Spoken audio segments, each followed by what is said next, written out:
Oh, there's Tom.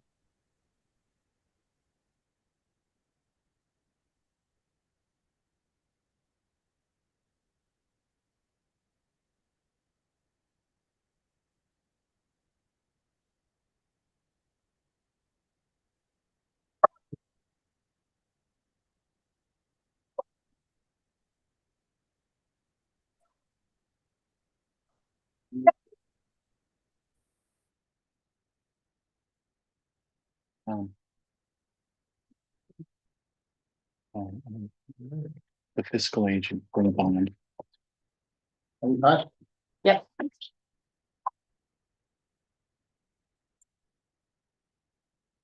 30 seconds.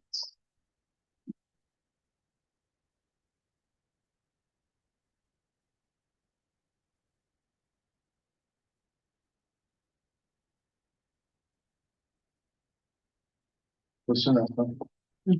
Welcome to a regular meeting of Guadalupe City Council, Tuesday, June 25th. Roll call, please. Councilmember Costa Junior. Here. Councilmember Rover. Present. Councilmember Hernandez. Here. Mayor Julian. Here.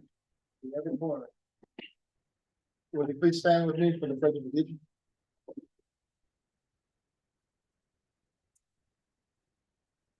Ready? Begin. Of the United States of America and the republic for which it stands, One nation under God, indivisible, with liberty and justice for all.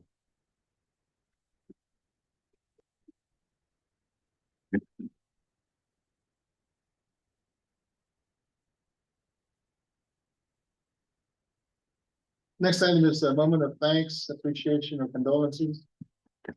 Anyone care to share any condolences or thanks or appreciation?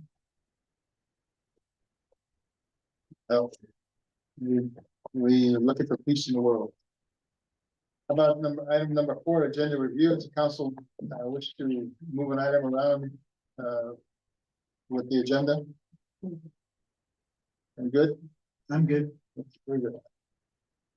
Okay, item 5, presentation, Highway 166 Black Road Traffic Signal and Safety Improvement Project. Mr. Luna, welcome.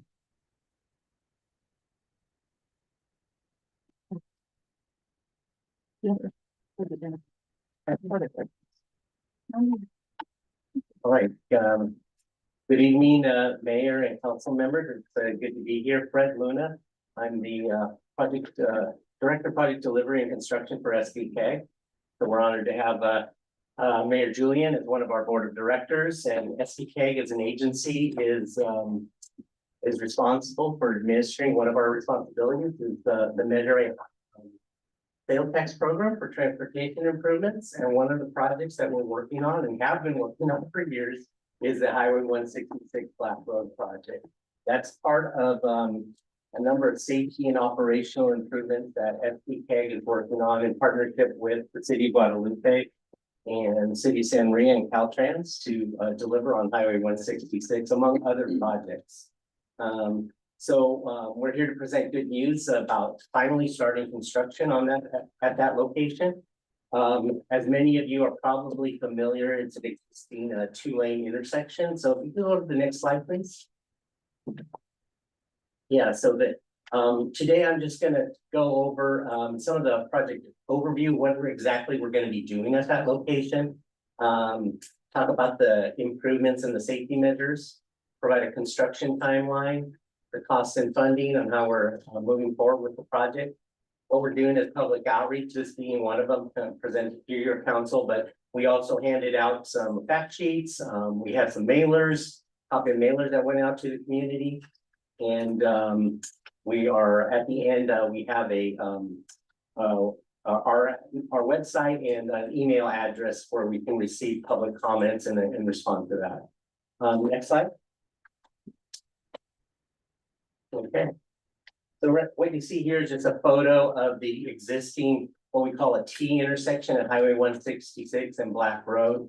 So that currently is a stop sign controlled on Black Road. There is no stop on Highway 166, and what results there and has been for years is at certain times of the day, there's quite a bit of traffic. As you can experience on Highway 166, the traffic from Black Road has a hard time making a left or even a right at that location. So the project will move to address that by approving operation, by adding a traffic signal, which will be timed accordingly to address the proper flow of traffic at that intersection. Obviously, there's still more traffic on Highway 166, so that'll get a majority of the green time, but it'll allow traffic from Black Road to freely turn onto 166 and avoid having to make some more dangerous or rash decisions to find a gap in traffic stream. Next slide. So here's the location. Many of you are probably familiar with that. It's about halfway between Santa Maria and Guadalupe, Black Road is. So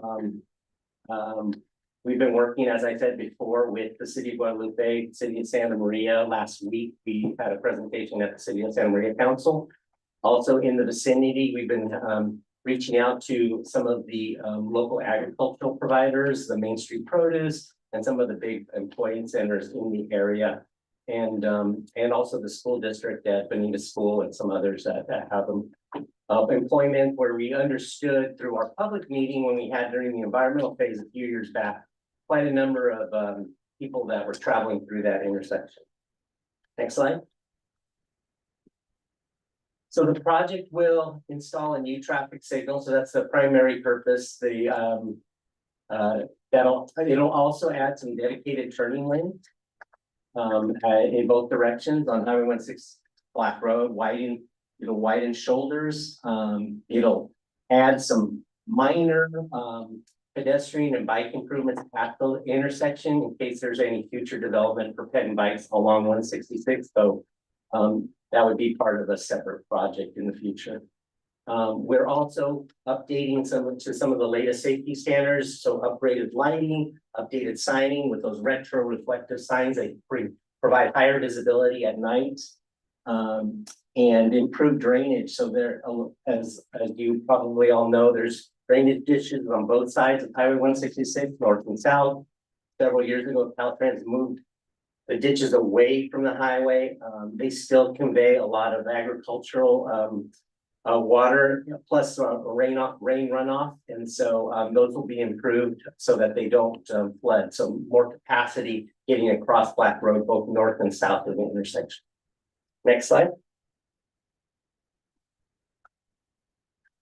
So, like I said before, we're about to start construction. I just had a meeting today with our construction team, and Granite Construction is the contractor. We're going to be starting on July 1st. The project is essentially going to be built in two stages. A short initial stage where starting on July 13th, I believe, there'll be a closure of Black Road for up to a month. That'll allow us to completely reconstruct that portion of Black Road behind concrete safety barriers, and then add that and do all the necessary drainage work on the south side. You can see in that picture there, that's kind of shows the south side of the intersection. And then add the extra turning lanes. And then we'll move into stage 2 where, and then we have a picture both on the fact sheet and later in the presentation that I'll get into. But overall, the anticipated time frame is about 5 months, 100 working days is essentially it. We're estimating that weather permitting that we could be complete by the end of this calendar year or early 2025. Next slide. Okay, so this kind of describes what I was talking about before. The stage 1 on Black Road shows that in the orange there, that part will be under construction. So in the white area that says 166 West Main Street, you can imagine there's going to be some barriers, concrete barriers that separate live traffic on Highway 166 from that work zone. And then on Black Road itself, there'll be some wooden barricades. You can see it symbolized on Black Road there that just tell people that they can't go beyond that point. We've done some extensive outreach on Black Road to notify them about the upcoming work going on and how long it would take. So Next slide. And then it'll move into stage two, and so it's, you can envision that previous slide where the orange work is now done, and now we're moving on the north side of the intersection. And shown in blue, we'll be coordinating heavily with the Main Street Produce. We'll be doing the drainage work on the entrance there. We'll be doing it in two parts. So that part will be staged so that they can maintain access into their facility. Also, at this time, there may be some one-way flagging traffic control on Highway 166, reduce speed limits, and during the peak hours, you know that it's probably not a problem because there's a lot of traffic anyways. But that's the emphasis of what's going on in stage two. Next slide. So during that initial stage, when Black Road is closed, there's a formal detour that is there to address people that would normally use Black Road to get to 166 or would need to turn from Highway 166 to get to someplace along Black Road. So if you're coming from Guadalupe and you had some business on Black Road, but you can no longer make that right turn on southbound Black Road, this exacts the detour you can see there is to use Ray Road and to the south. If you're coming from Santa Maria and you would normally turn on Black Road making a left, you would use Blosser Road and such. So that's the sign detour. People will find their own way, but those were the best roads available to route traffic. Next slide. So the project was funded entirely, as I mentioned before, with Santa Barbara County's Measure A funds. So SBK gets Measure A in a lot of different forms, and then we pass through money to our local agency partners, including the city of Guadalupe. But this is one project that's what we call a named regional project. So it gets a direct allocation of funding for Measure A, and SBK administers those. This project costs $2.5 million, all for Measure A. And you can see there, I mentioned our partnership with Caltrans, the city of Guadalupe, Santa Maria, and the county as well. And then we have a team of consultants that help SBK deliver this project. So we've hired a design team, environmental biologists that'll be out there monitoring during construction, a construction management team that'll help manage the contract, and then Granite Construction will be doing the actual construction work. Next slide. So our public outreach started last fall. We were actually thinking we would probably start in February, but we had some delays with some utility relocations and also our coastal our permit with the California Department of Fish and Wildlife. But now we're ready to start as of July 1st. Here's listed a couple of the things that we've been doing as far as public outreach. Like I mentioned before, we've left copies of the postcard mailer. We have a fact sheet. We've provided an initial press release to our email list. And then we have our info line at SBK. So if anybody wants to receive any updates on the project or they have a question, they can certainly contact us at info@sbk.org or our phone number and at 961-8900. Next slide. And so Lauren Bianchi Clemens on vacation. She's our public information officer and government affairs manager at SBK. She's going to be working with me to handle the construction and the issue and working with the public for this short project. But our information's there, and I'm here to answer any questions. Thank you. Any questions from the council? Thank you, Fred. I'm looking forward to the completion of this project. I do see that there's some fact sheets in English and Spanish in PDF format. Is there a way that we can receive that in a JPEG to be able to share with our community? I think we can make that happen. Let me look into that. So Okay, thank you. how would I get that to you? Through I Todd? can, Good. I can send, good yeah. thought. Okay. Is there any questions from the audience? You mentioned start, Fred, that July 1. Yes. So that, So a week from today. Okay, Or today. Yeah. From next week essentially, right? Monday. It's July first Monday. Next Monday. Yeah. Okay. Now, starting that day, what will we have in terms of, that'll be the one-way traffic, coordination through Black Road? I'm glad you asked that because I just had that meeting today, so I wanted to be informed as possible. Okay. So it's starting next week. The first week will essentially be, you'll see crews out there installing signs to direct, like the orange construction Sure. zone signs. Measure A funding signs, just to let people know that this project's funded by Measure A. And some of the preliminary work getting going with that. And then starting on July 10th, I may have said July 13th earlier, starting on July 10th. Right, It's okay, when the closure of Black Road. will okay, start. good. All right, any questions from the council, staff? Ready to go? It's been a while. It's been a while, yeah, so we're all glad and excited to get the project underway and deliver that to the community. Okay. All right, thank you. Thank you. Thank you.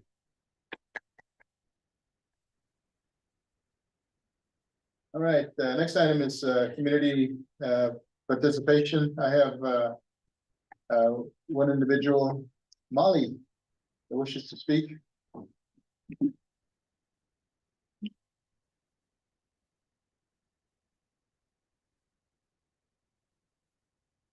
Good evening. Am I on? Can you hear me okay? Can you hear back there? You don't say it. Good evening, Honorable Mayor Julian and council members. Thank you for the time to address you this evening. My name is Molly Covey Walker. I'm here representing the Family Service Agency as the outgoing co-chair today. After 9 years participating in the organization who provides some social services to the communities of Guadalupe, Blanco, Santa Maria, and Santa Barbara. It's been in existence for 125 years. I think that is, They can't hear you in the back. Sorry. Is this better? Yeah. Oh. right? Yeah. Is that better? Yeah. Yeah. Yeah. Okay, I will hold it.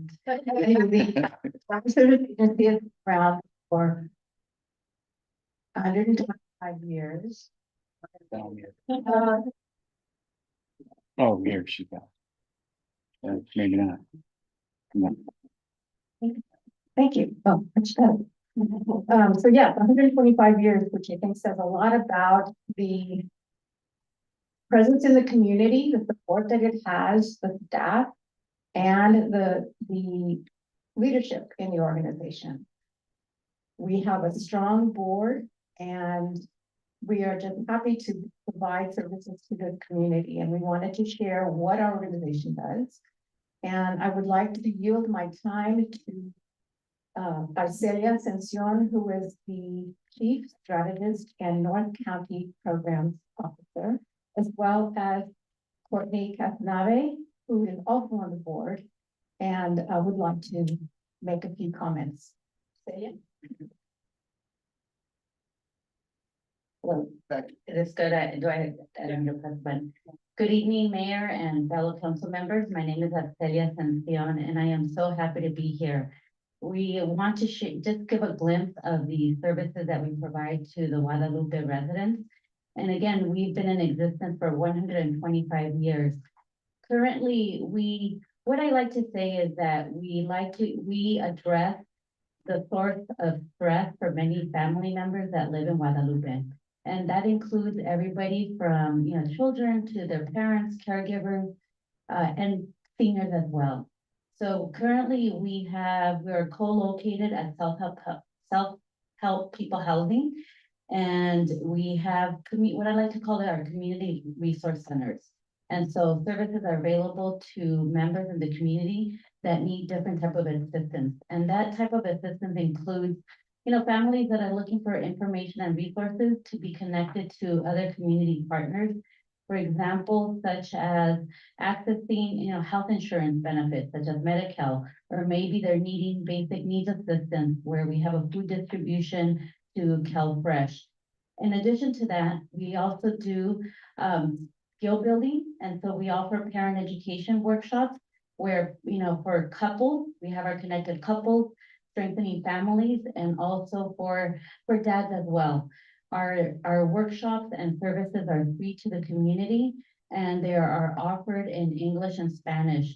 Currently in Guadalupe, we're looking for Mixteco language services as well, but we can make those available if needed. For our senior services, we provide case management and also mental health counseling. You know, one of the things that we see right now is that folks that are aging in place, sometimes they need people to connect with. And so we have people that are able to come to people's homes and offer support in that way. And those services are available in English, Spanish, and in Mixteco. So how do you access our services? So you can look online for at www.fsacares.org, or you can call our Guadalupe offices as well. So I look forward to partnering with you. As you know, FSA has responded in crises. We were here when the floods occurred. You know, we were on standby and we responded, and we want to continue to be a good partner to the city of Guadalupe. And we look forward to continue that and strengthening that partnership. Good evening, council members, mayor. You guys know Courtney Kesney, a Guadalupe resident, and I was happy to partner with Family Service Agency because I was affected by the flood. They did come out, and then it's such a good organization. They needed some representation in Guadalupe, and here I am. Good. Thank you for your time. Thank you. Appreciate that. There's a senior center advisory committee that's gonna start up. And I think we spoke to Medea to be part of that or your group. But the senior center would benefit from your input in terms of what's going on in the community. So we're not overlapping. And we're catching all those that may fall through the cracks. We appreciate you being here. Stepping your program. So, Thank you. any questions from the council? I just want to thank you for always meeting the community where they're at. Really appreciate it and happy to have FSA here in the community. Thank you. Is there a question? No, I was just gonna thank you, same thing, their longstanding commitment to the community, thank you guys. Thank you. Thank you. Another request to speak, Abraham?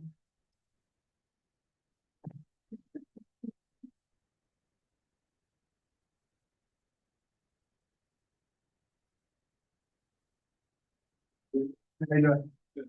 How are you? I probably use that mic. Yeah.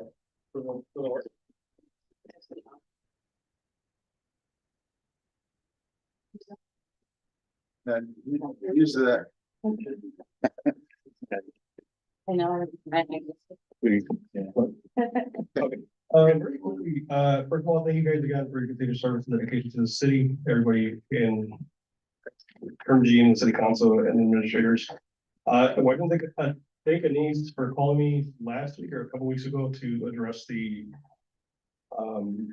softball fiasco I created.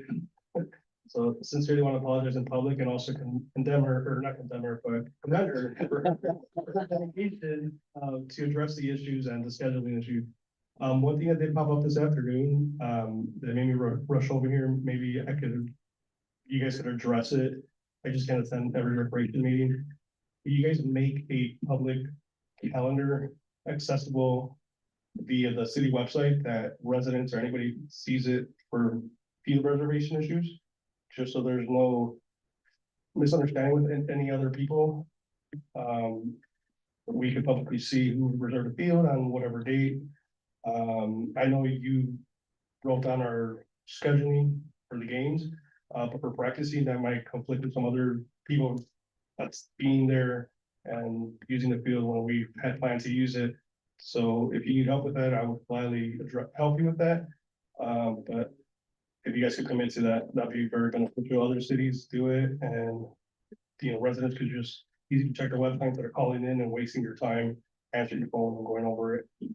And that's pretty much it. And thank you guys for hopefully letting the Royal Theater ballot measure going in the November election. Thank you. Thank you.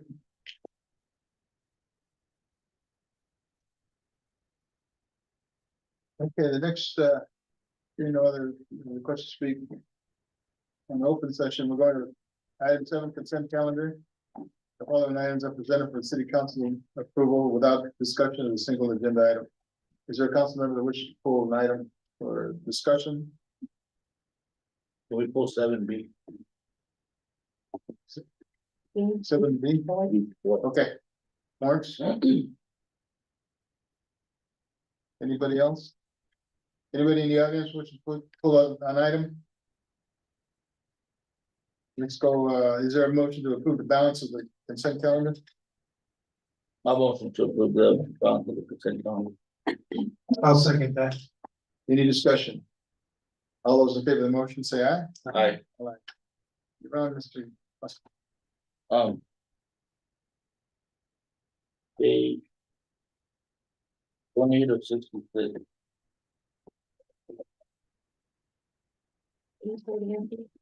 28 or 66 on the warrant would be 628.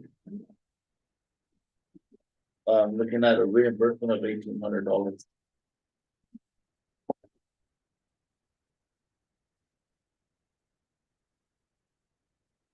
So that reimbursement was to Angie for the use of her personal cell phone over a 3-year span where she was accessing the bank or bank access codes through her personal phone as well as communicating with employees through her personal phone. So now she has a city issued phone, but that was a reimbursement for the past 3 years. Doesn't show up a landline that you could have used to do all that too. No, they contact her with the bank authorization code. No, there's a token. They don't get the token anymore. It's through electronic. You have to download an app. With token, and she's been doing that using her personal line. And from our last meeting with regarding the use of our personal line, was why what she's getting reimbursed because all the other city employees who use their personal line were issued a $50 a month stipend for the use of their personal line, and then she got issued a city cell phone, just like that.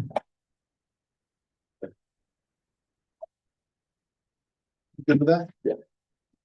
Is there a motion to approve item B on the consent calendar? Almost. Item B on the. Second, I second. any discussion? All those in favor of the motion say aye. Aye. All right. Thank you. All right, manager reports, city administrator report information only. Yeah, I just have one quick item that's you'll be happy to hear that decision authorizing the city of Guadalupe to construct 2 new overhead grade separations in Pasadena was approved yesterday. Wow. So there's the 2 bridges that cross the tracks were approved by the CPUC yesterday. So that and then in talking with the project manager, they're still working with Santa Maria. Should be this week they'll strike a deal. And then Del Rio. yeah, Yeah. yes. And then you'll see some activity, probably, they got to go through planning and engineering and sometime in 2025. Are the weeds covering the bridges? Oh, yeah, I suppose, yeah. Good. Yeah. That's good. That's the good news. That's the good news. Any questions, Tom? Good item, Director of Public Safety, Chief Cash isn't here today, but we have, the information. It's about 5 pages. It's gonna be posted on our website. That's correct. And there's also, written information regarding what we're talking about now at the back, which, explains, his report for the month. I received domestic violence A, and I would for the next council meeting like to have a follow-up. I know Chief isn't here. But being a follow-up if there is some outreach service for our community that they can reach out to and kind of. I'll let him. Okay, that's for information only. So next item 10, human resource manager, information only.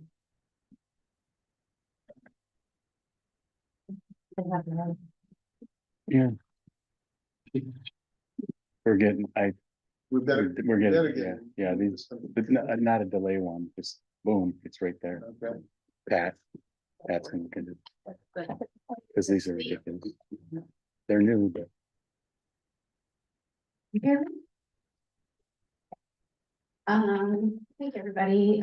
We have filled the position for building attendant, and this individual started on June 11th. We've also filled the position of the senior center. That employee just started this past Monday. We have a candidate in background for police officer, and looking at resumes right now for a police officer / recruit. Maintenance worker position, that was a backfill. That employee started on June 17th. And the public works director recruitment process is still on. Grant administrator, there is a candidate who has accepted an offer and is in the background process. In finance, we have interviews that are just starting as this week, actually. That's it for recruitment. We have a negotiation that started with POA. And everything else is status quo. Workers' comp cases are still being monitored. The plan for the workplace violence is almost complete, so hopefully I can get that done here in the next week. That's it for me. Thank you. Two questions. One Yeah. for Anis, can you give us the name of that individual that's the senior coordinator in Anis, please? Yes, our senior center coordinator that started on Monday, his name's Isaiah Rosa. And he'll be there from 8 to 2 every day if anybody wants to go over and say hi. Yeah. Several of us met with him Monday. He's gonna do real well. So Spanish speaking, has good experience working with seniors, so onward and upward with that. There's a note on chief's report about fire, and it mentions staffing, currently one fire engineer position budgeted and unfilled, 2 paid call firefighters in the hiring process. And has this been posted in terms of the fire engineer position? Fire engineer is not budget. Okay, and so it's a budgeted item, are we? I'm sorry. That is the job description that was just. The 2 paid call firefighters are just in process this week, and that's brand new. So that would have been on next month's. The fire engineer is not. Are we gonna, what are we waiting That on? is that a fire engineer? Yes, Oh, yes, that's the old one. That is not being moved right now. so it says unfilled, so it's not being moved in one sense, it's not, Resumes are being reviewed, not there. okay, all right, so it's somewhat moving. Somewhat, Okay. yeah, Sounds like we need to get that filled when we can. yes. Okay, thank you.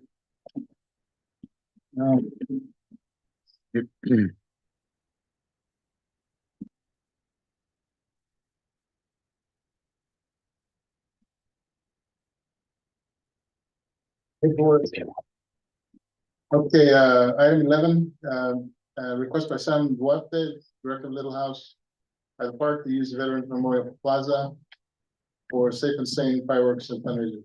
Is somebody here to speak for him, or just you are? Yes. All right, thank you. Go ahead and present, the recreation services manager, myself, along with, the chief.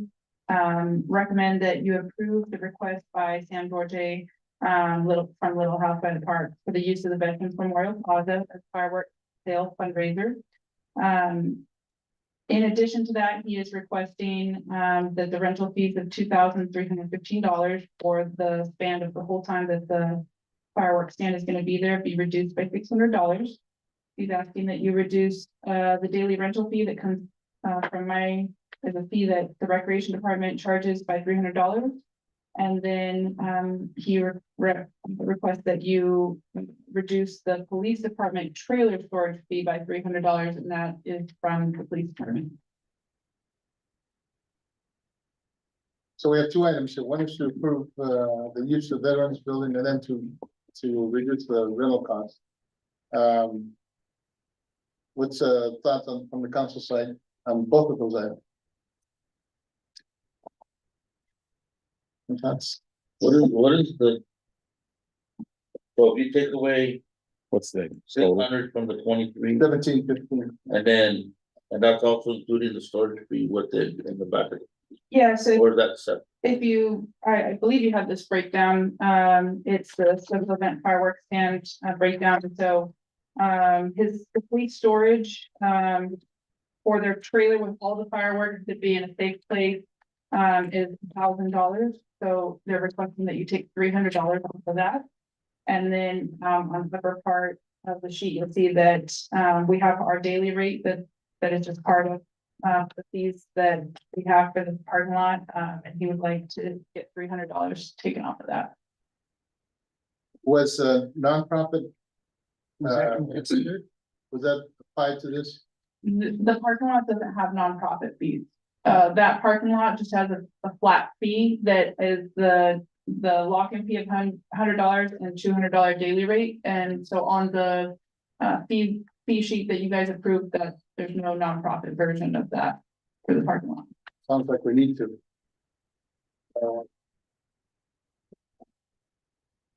Okay, So he's asking for a total of $900, 600. 600 total. Yeah, 300 from the rec department daily Oh, fee, I see. from the okay. police.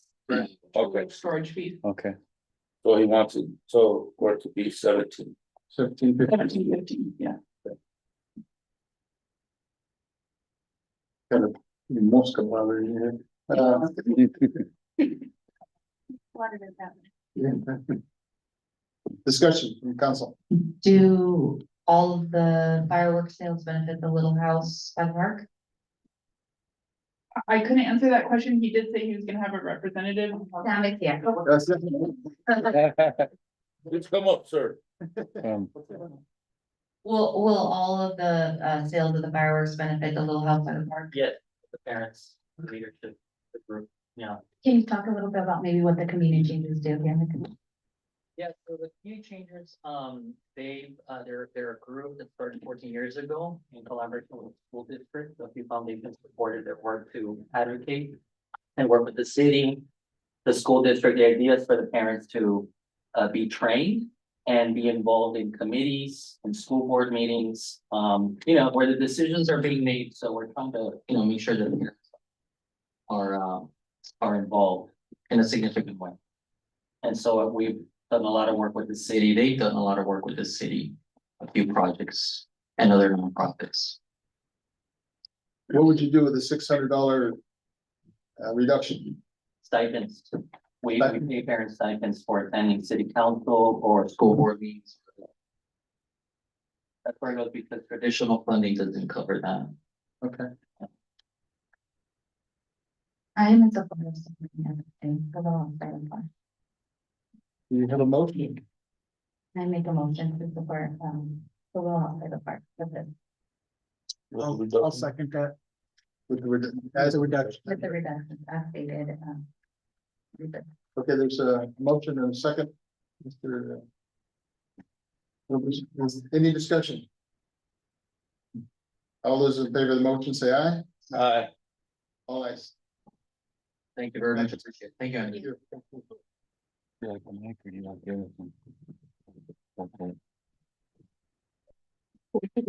that. I forgot to mention, who's on the Zoom? Stephen Gortler and Tom Brandberry. Tom Brandberry. Yeah.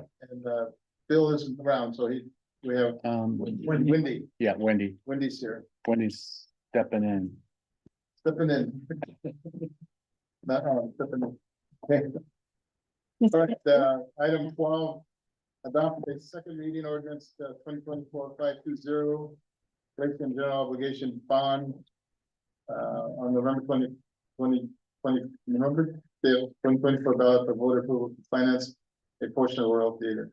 It's a second reading, so Wendy, you wanna? Thank you, Mr. Mayor and council members. Do I have the microphone in the right place? It's such a pleasure to be here tonight. And the reason that we have this item before you is because procedurally, it's a little bit different than most second readings of ordinance. in order for this ordinance to pass, the vote would need to be 4-1. And so the specific action before you and the recommendation of staff is to adopt on second reading ordinance 2024-520, placing a general obligation bond measure on the November 5th, 2024 ballot for voter approval to finance a portion of the Royal Theater renovation project. Tonight we have here with us on Zoom, Mr. Gortner. I hope I said his name right, Gortler. And then in the audience, we have Mr. Dave Pharma. And I understand Mr. Gortler might have somebody else. No.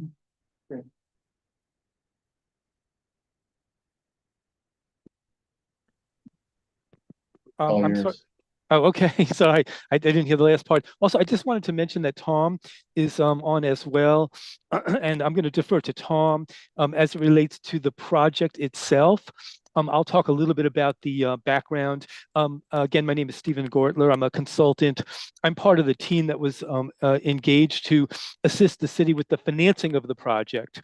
And so I'll limit my comments primarily to the financing. Again, I'll defer to Tom as it relates to the project itself. Couple of comments. I know this issue has been before the city council and the public on several occasions previously. So I'm thinking that most of what I have to say has already been said before, at least once or twice. So I don't need to go into it too much. Couple of quick comments that I'll make on the financing of the project. And I'm really referring to some of the information that was in the staff report that's part of the agenda package. I think that appears on page 115 of the agenda package of my copy. So again, the action item here today is whether or not to approve placing a ballot measure on the November ballot, a measure on the November ballot, which would then give the voters the opportunity to vote on whether or not to approve the general obligation bond issue. The city council under California law doesn't have that authority. They can merely put it on the ballot, and then it's up to the voters. And if it's on the ballot, it requires a 2/3 vote of the voting public. Whoever votes, it requires a 2/3 vote. So it's a very high bar. As these things go, it's a very high bar in order to get something like this approved. If in fact it is approved, you can say fairly confidently that it represents the will of the people. If you can get 2/3 of the voters to approve something, that's a strong endorsement. As far as the costs go, I'm going to speak primarily about the cost of the project, and then Tom, you might have some comments you want to add. So just generally speaking, the project is approximately $13 million in total as currently estimated. Of that amount, almost $10 million of the cost of the project is going to be financed from grant monies that have been secured by the city. It's a huge accomplishment that the city can obtain almost $10 million worth of grant monies toward a $13 million project is a testament to their efforts and to the merit of the project itself. The balance, the $3 million sort of gap, if you will, that's the part that's going to be funded from the bond proceeds. And I'll talk a little bit about what that means. If the bonds are approved by the voters and then issued $3 million, then that's going to go on the tax rolls starting in basically December of 2025, and that will continue for a period of up to 30 years. And the amounts that will be placed on the tax rolls for each property tax payer, we'll talk a little bit about what it's going to cost individually. If you own a home in the city, then the average cost in property taxes to pay for the bonds will be approximately $77 per year each year throughout the term of the bonds. We've tried to keep that amount to the smallest possible amount. Again, the grant proceeds really go a long way towards minimizing that amount. The amount depends in part on what is the assessed value of the property that you own. If you're a homeowner and your home is assessed at a value of $100,000, then your share of that annual property tax will be only $28 per year. Alternatively, if your home is assessed at $200,000, then it goes up to $56 per year, and so on and so forth. And all of that appears on the in the staff report, as you can see. I'm just trying to think. Oh, the other thing that it was brought up at one of the prior meetings. I thought it might be worth highlighting at this meeting. The issue of the accountability measures. What are the rules and regulations that govern the city's actions if the council approves placing this on the ballot, and then subsequently the voters approve the issuance of the bonds? What are the accountability requirements that the city has to satisfy? And those are listed on page 118 of the staff report. I'll run through those fairly quickly. These are governed by state law, so they're fairly standardized. I'll read through them quickly. The bond proceeds may only be used for the Royal Theater renovation project and for no other purpose. They'll be accounted for separately in their own account. Administrative costs are limited to only 5% of the use of the proceeds. No member of the city council is permitted to have controlling interest in any business that bids for work on the bonds. And then annually, the city's finance director must file a report with the city council showing the bond proceeds, how much was collected and expended, and the status of the project. Additionally, an independent audit must be prepared each year, documenting the use of the bond proceeds, and that audit report must be posted in a manner that is easily accessible to the public and to the California State Auditor, so everybody is aware of how the money has been used, for what purpose, has the city complied with the requirements. And then lastly, there's the requirement that a citizens oversight committee be established to ensure that the bond proceeds are expended only on the project, and those members will be meet periodically. They'll be briefed on the status of the project, on the monies that have been used for the project, exactly how and for what and when and so forth. So, I mean, I think those are the main issues that I wanted to focus on. I'm happy to defer to Tom if you want to speak a little bit about the project itself, or if there are questions about the financing, I'd be happy to answer those. Tom, Can't hear you, Tom. good. Okay, can you hear me now? Yeah. Yep. Super. Good evening, Mayor Julian and council members. My name's Tom Branderbury. I'm the project manager for the Royal Theatre renovation project. I'm not 100% certain that there's anything more that can be said other than what was said last week on the 18th. The project is basically ready to go.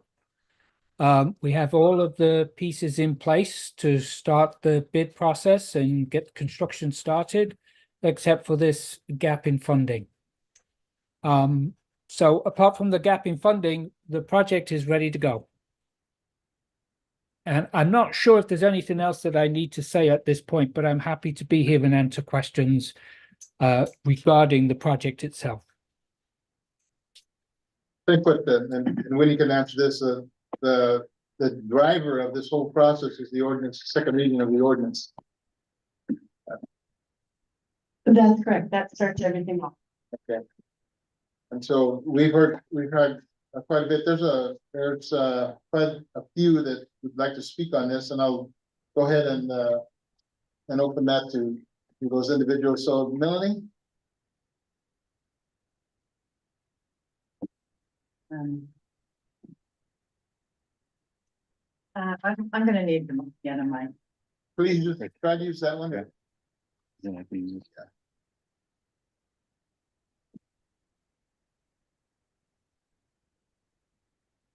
Thank you, Mayor and Council and everyone that's here.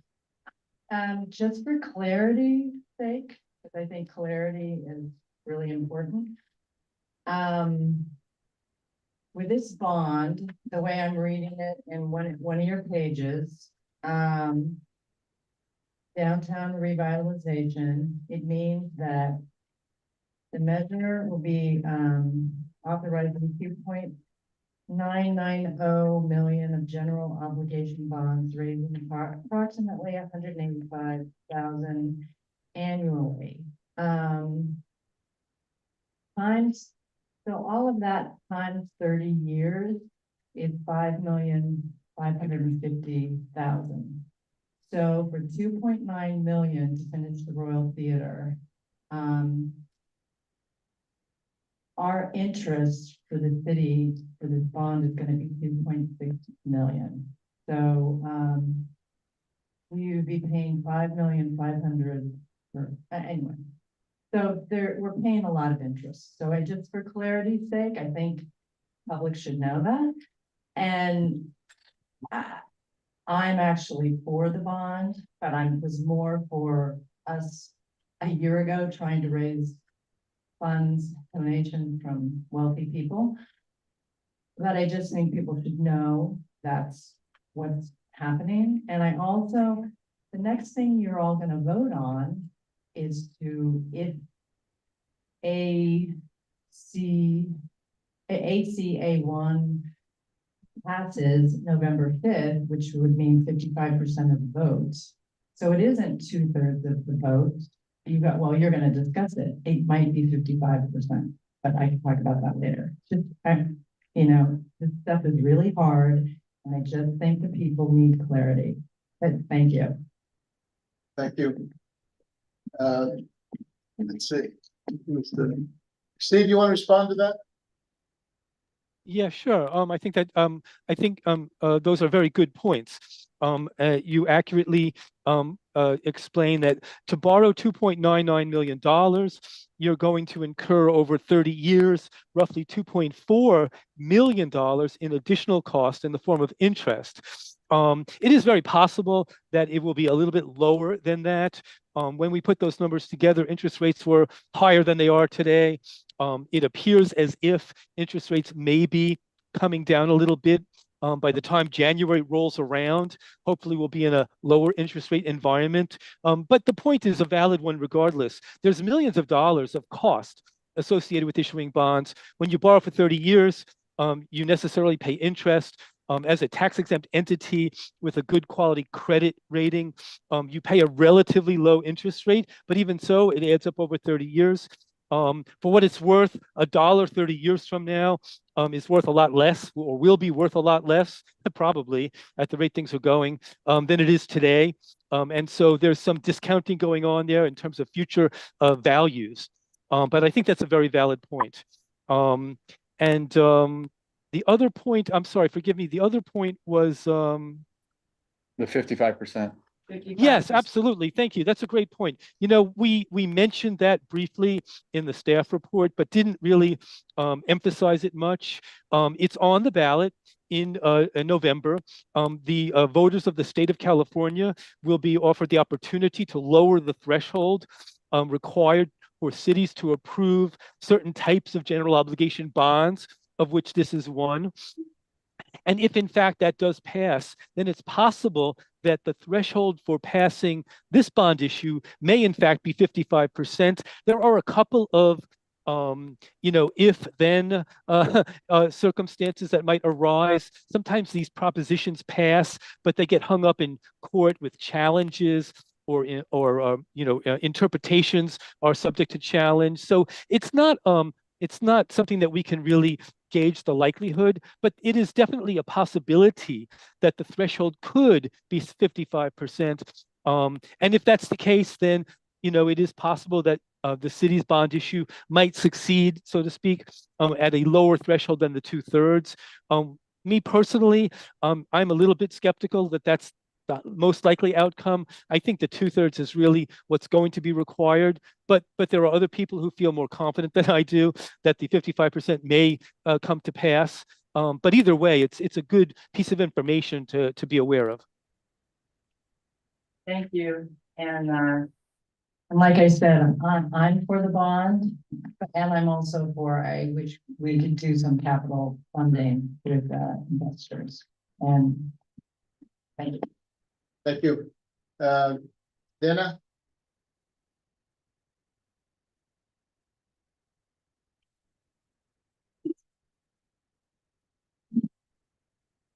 Hi, Mayor and City Council members, I'm Dina Zamora.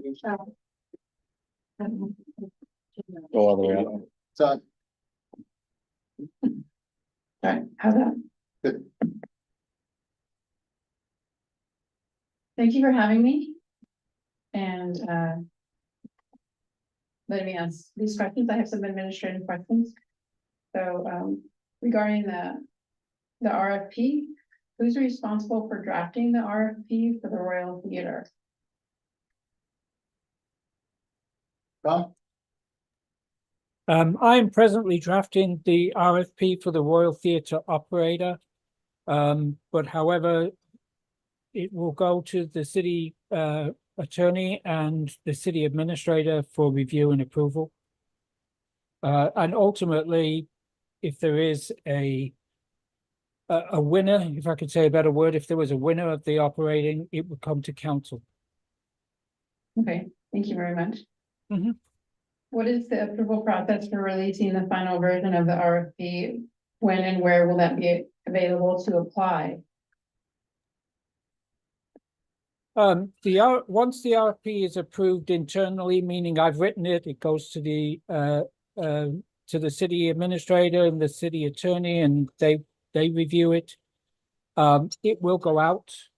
The intent from what I've been told is to try and get ourselves an operator before construction starts, so that the operator can be a part of the construction process. That's the only timeline that I have at this moment in time. What is in the RFP, what is in the operational agreement, the MOU, is not purveyed to public until it's released. But we won't have that, you think, before we vote on the bond? I think we'll have an operator before we vote, or somewhere close to that, yes.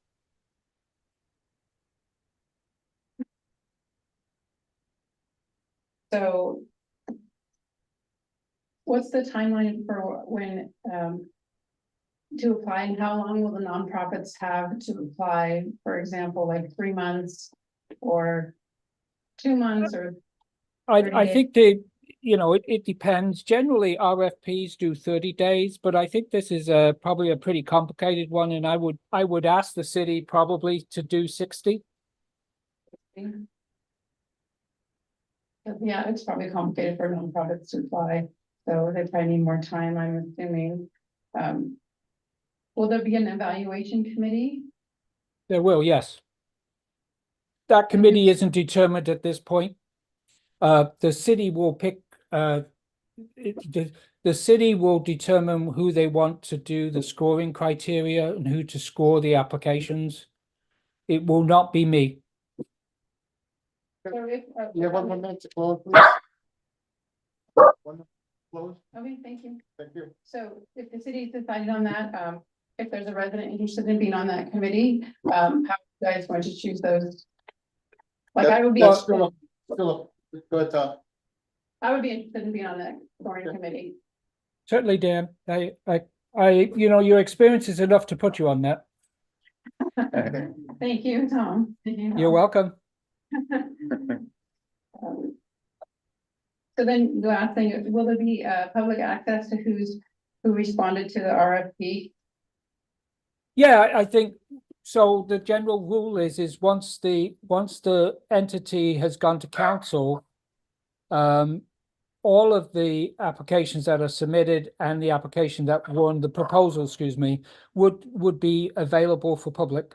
Yes, it's a public document and a public process. It just has to be confidential during the process. So when people apply, will that be posted on the Guadalupe City website? So it's accessible? Is that where it's going to live? I can't answer for what goes on the website, but it is public. It is public record. So I will talk to the city and we'll talk about what we can put on the website related to this. Yeah, so Yeah, we can. Yeah, I'd like to know where it's going to be to apply, because I have other contacts and nonprofits that may be interested. So I need to direct them to the application site. Oh, the application, yes, sorry. I thought you were talking about the proposals being submitted. The application will for sure be online. The application will be pushed out everywhere we can push it out. The city wants competition. Competition is good.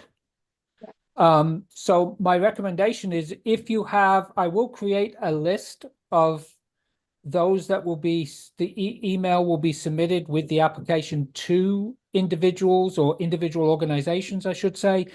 So if you have organizations that you want to get on the mailing list, feel free to send them to me. Okay. Thank you for God your blo- time. Mhm. Thank you, committee members, Mayor. Thank you. Thank you for having work with us.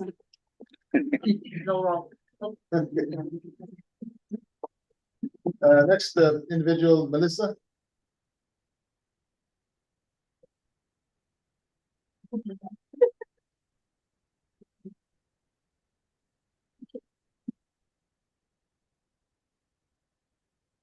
Good to be before you again. Thank you, Mayor and City Council and all who are listening and streaming. I feel like this is a real good opportunity to bridge the past and the future. I'm excited about the future. What I think, just working in Guadalupe after growing up here and working for the city here, and just thinking of the possibilities of, what my grandchildren would experience and how much of the Guadalupe that a lot of us, were seasoned people remember. And experiences at the theater, I was thinking, I know they don't have the same experience that we did, but I kind of want a tradition to allow them to have that. And ensuring that this building is intact and there for future generations is really important. But I'm excited about the future because it's a money generator. It's a multicultural generator. It's a place where people unite and celebrate things. It's like it's always been.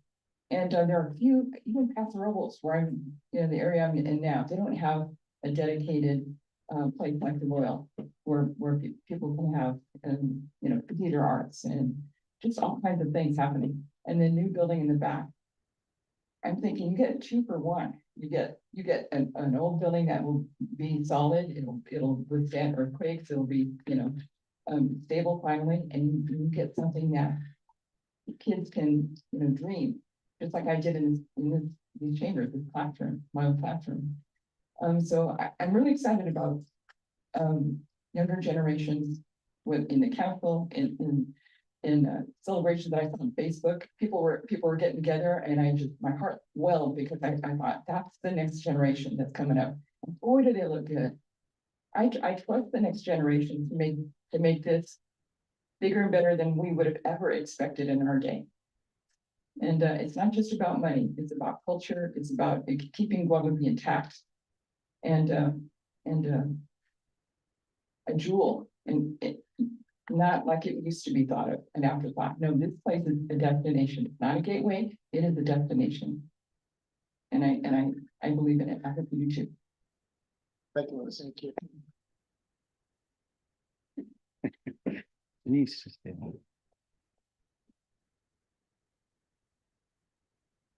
Al Nunes.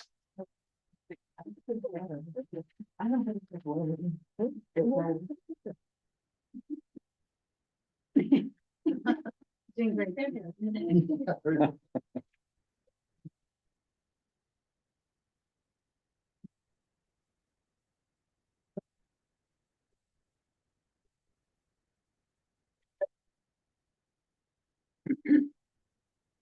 Thank you for the time tonight, Mayor, and council members.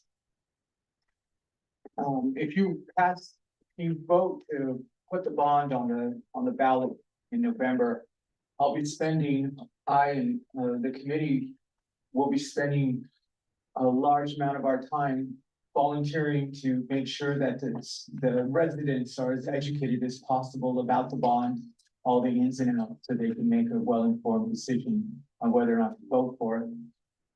I think you know where I stand, of course. I did want to point out something from the public comments that someone submitted. I just want to read 2 sentences that are going to make my final point. So my comments will be very brief.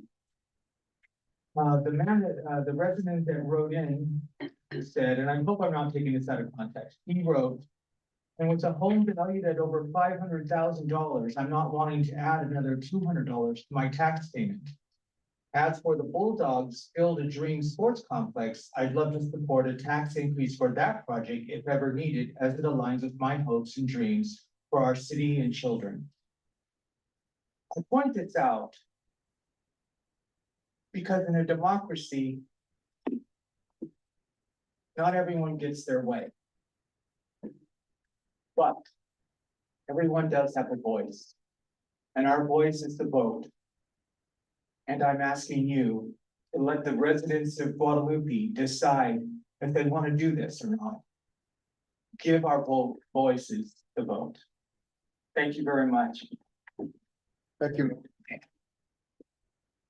Speaking of that letter that you referred to, normally, because of its importance, I'm gonna have our city clerk read the message from Mr. Jeffrey Valdez that was received last June 20th, last Thursday.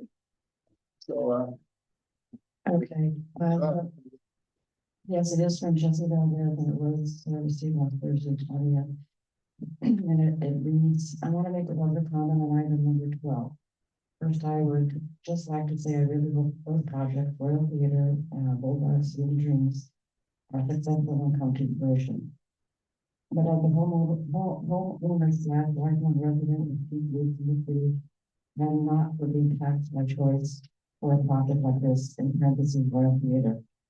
Times are tough and everyone's situation is different. The situation for one, I've seen an over $200 monthly increase in mortgage slash escrow payment.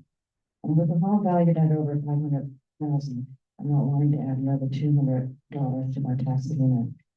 As for the Bulldogs Field of Dreams slash sports complex, I'd love to support a tax increase for that project if ever needed, as it aligns with my hopes slash dreams for our city's 5 children.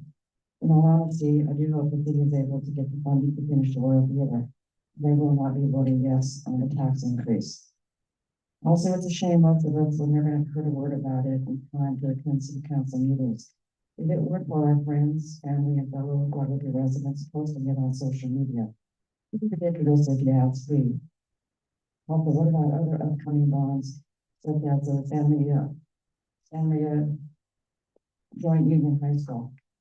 Times are so hard and everyone is already overtaxed in every aspect of our lives. But it's hard to even survive comfortably these days. There needs to be a change in this course, and our city needs to look at helping improve the quality of life for our residents before trying to attract people from other areas, etc. Sincerely, Jesse Banks. thanks. Okay.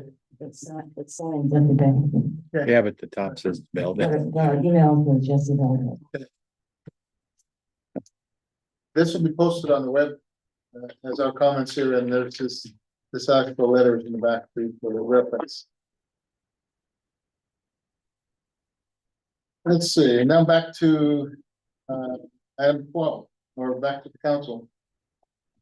We have before us the request to adopt the second reading ordinance 2024-520, placed in general obligation bond measure on November 5th, 2024 ballot for voter approval to finance a portion of the Royal Theater renovation project. Is there a motion to adopt on second reading the ordinance?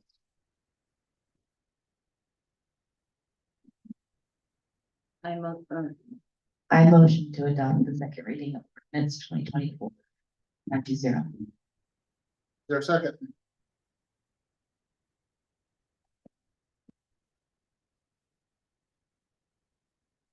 I'll second that.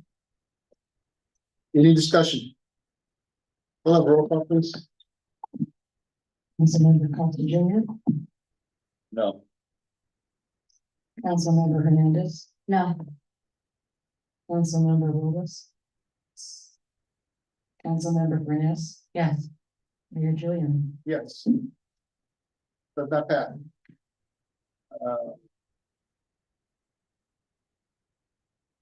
Okay, go on to the next item, item 13. Now, that's probably moved now. Yeah, you go to 13.5. Correct. We'll go to item 13.5. On the agenda, look at 13.5 on the agenda, last page of the agenda document. Item 5, under item 13.5. A, B. There's one of notes is if ordinance number 2024-520 was not adopted by 2/3 majority of the city council, adopt item A, and I'll read it out of alternative resolution number 2024-39, calling and giving notice for the holding of a general municipal election on November 5th, 2024, for the election of certain officers as required by the provisions of the laws of the state of California, and requesting that the Board of Supervisors consolidate the city's general municipal election with a statewide general election, and requesting certain services from the county.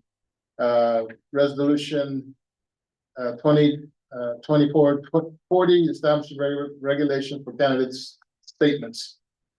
Is there questions on that, or is there a motion to adopt?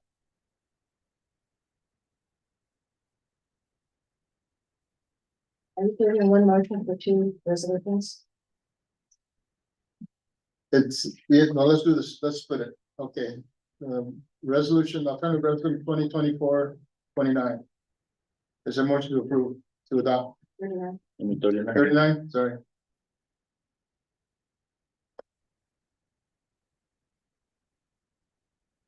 I motion to adopt resolution 2024-39. A second, I'll second that. any discussion? Roll call, please.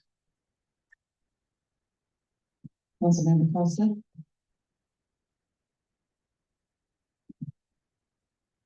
No. Alonso. Oops. Eddie Andrews, Yes. Councilmember Hernandez. Councilmember Burness. Aye. Mayor Gillian. Aye. The next item is resolution 2024-40 establishing regulation state candidate statements. Is there a motion to adopt resolution 2024-40?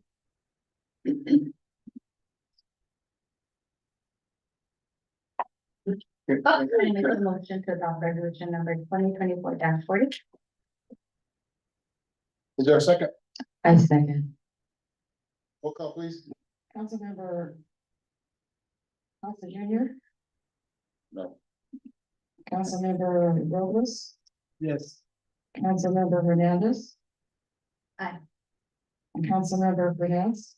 Aye. Just for information, this puts it, we are required to do this for our election coming up in November. So it happens anyway. Item number 14. Excuse me, Mr. Mayor, just to clarify, the resolution that was first adopted is alternative resolution number 2024-39.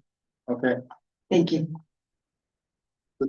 Two of them have the same number, so we have to put the alternative there. okay. Thank you. Oh, makes sense, yeah. Is that's gonna be reflected in the minutes? Okay, thank you. All right, there was a request to speak. I think they left. From Melanie Backer and Dana on item 13, which is not here. So item 14, future agenda items. Anybody want to add anything to our? I have something to add if you want me to go forward. Right. Measure A, this is under consent calendar. Measure A, safe routes to school agreement. Also water standby charges to vacant parcels. Also initiate and proceed for the annual levy of assessment for Pasadena Lighting District. And then under public hearing items will be Guadalupe Benefit Assessment District and Guadalupe Lighting District. Those will be added to what's already there shown on the agenda. Any other items from the council? Okay, and council announcements, council activity reports.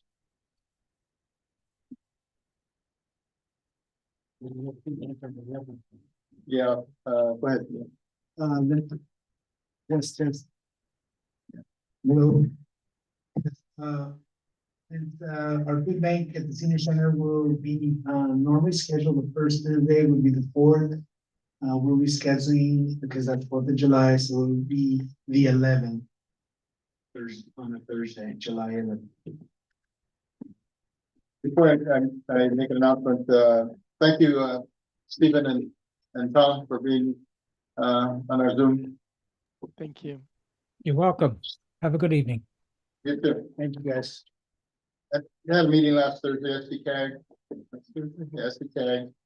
And, there's a lot going on in the area, so I won't bore you with details.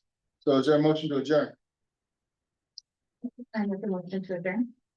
And is there a second? I'll second. Oh, thank you. All those in favor of the motion, say aye. Aye. All right.